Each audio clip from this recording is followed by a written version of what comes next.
Okay, guys.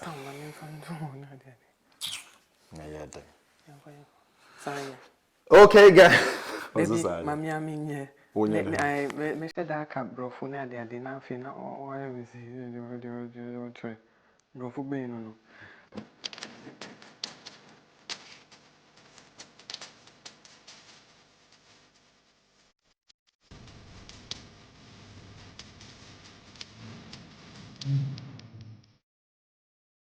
Okay, guys, welcome back to our channel. This is Alangajwa, and this is my precious husband Kwame G. G for what? Bema na uma me precious sir. My lovely husband Kwame G. G for can be count. Lovely, can be count. My lovely, handsome, wonderful Kwame G. G for George. George and not gangster. So today we are going to talk about... What is this accent? So today we are going to speaking talk English. About... I'm speaking English. Hey, would you do? I mean, kind of saying. I was here. Welcome once again. Today, we are going to talk about what? Yeah, bro, for we know one no. I say you can't even speak English. I say one more. Let me talk, you know. Let me explain to them what we're going to talk about today, you know. Let me speak my English and let them understand what I'm saying because you, me bro, for they call me. Oh, church position here, let me read it. I didn't know where. That's I'm sure. As a Kwame, I had your TikTok and be serious. Okay. So, we're going this video. If you finish this video, Kwame, this is not TikTok. Can we hurry up and hurry up? Can we hurry up? And that's why when I speak English, you don't understand. What English is that? Okay. Yeah. So today we're going to talk about the first time Kwame came to France because as some of you know, we lived in France. I was born there and Kwame came there after we got married. So we're going to talk about that in another video. Don't worry. Hey, no, my English is so good. Hey, what a Polish English. Twaso, because I'm so excited about my cousin. Twaso. Well, anyway, yeah. About us, people want to know more about our married life, how it started, how it came about, and we are going to share it with all of you, one after the other. After getting married, I think our whole conversation was centered on me joining my wife, or my wife joining me in Ghana. And the truth is, I didn't want to come because I've never wanted to be in abroad, to live in Europe or anywhere around the world. And why? Why not? Because I've always wanted to be in Ghana, you know. That place is lovely, lovely people, great place to be. Aww. And I never dreamt of traveling anywhere. My whole life, I just wanted to, make it in my own country, which is Ghana, and then live there. So after marriage and everything, I still didn't want to join Madam. But Odontra, you don't. Baby, who don't run ahead? Oh, sorry. Yeah, and then? Yeah, so after elaborating on a whole lot of things, we spoke about life over here in France and then life in Ghana.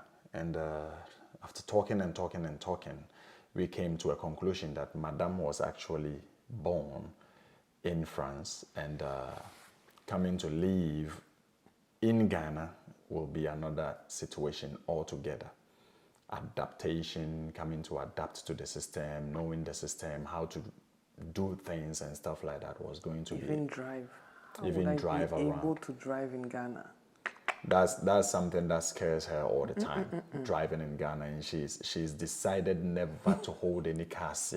I mean, the steering wheel of a car. She's decided never to to sit in front of any car to even attempt driving in Ghana.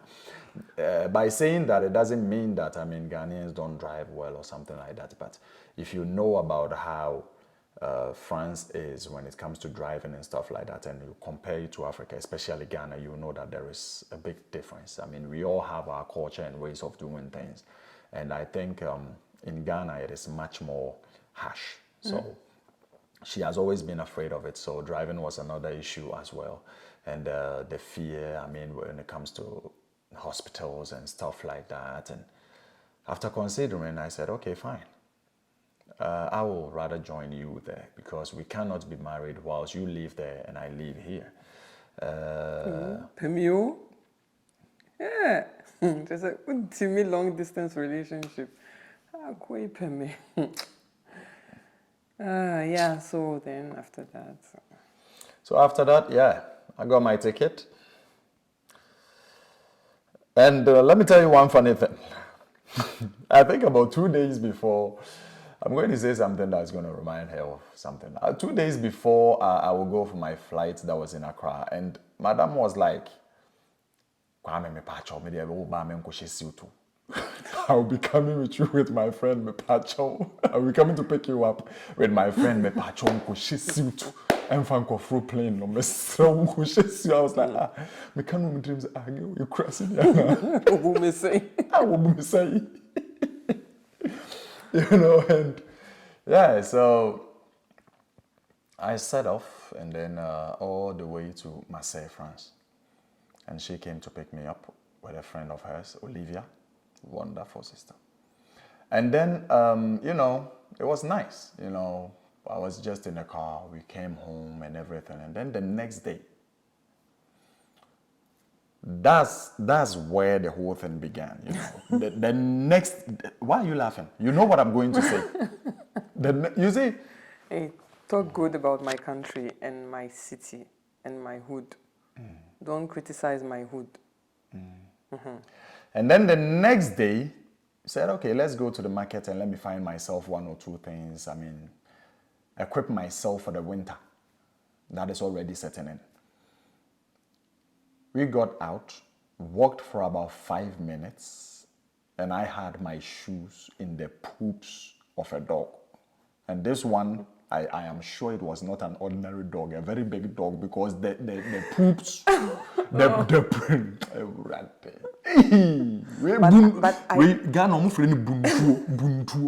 I warned you, when you walk there, when you walk in Marseille, you have to walk looking on the ground. Why do I have to be walking in a like this? No, listen, why do I have to He arrives and he's walking like this, like Asala. Looking at the sky. It's the same sky, Ghana sky, France sky, it's the same But one. the buildings are tall. The buildings are taller than Ghanaian buildings. So I had to. I mean, he was walking like this. And you have to look on the floor. You see, a whole abrochire. A whole abrochire. Ingramebri. Ingramebri.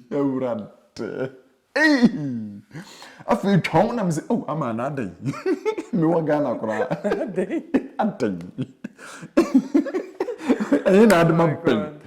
Even whilst I was in Ghana, I didn't experience this. Where from this? I said Ghana and Krama and Ninama Bontin rough. They are the ones roaming around all the time. I'm broaching and answer them who Krama and Monama Bontin because I'm no papa no much them that. Owners, they even sleep with their owners in their own bed. But Ghanaian dogs are all over the place. But yet, hey, so I realized that I was like, hey, so this perception about Abrochire that we see in Hollywood movies being nice, being great, being beautiful Hollywood and stuff like that. And we compare Hollywood studios and Marseille. Anyway, so that's all you have to say about my hood. Oh, no, my first time, you just imagine. There is a saying that first impression lasts forever. Now, my first impression of Marseille talk about is the to food. walk in. or like I'm not going to talk about the food or whatever. This is what I experienced. This is my first okay, time there, yeah, and this is what I experienced. It's even disgusting. Dear, my person, I can't make me shake. I don't even have Let's anything talk to about say. the food. I couldn't go to your toilet as well. What was it? The food. Any food. And the papa bear and the reference all my food. You remember the first time you ate Budget. raclette? That will be for another day. You see, that there is Kai, this. There but is now this. you like it. Wallahi. There is this food known as raclette by the French people. It's cheese. Oh, And my first so good. time tasting that food. Okay, stay tuned. Ah, yapon. Japon. Oh. Yes, serious.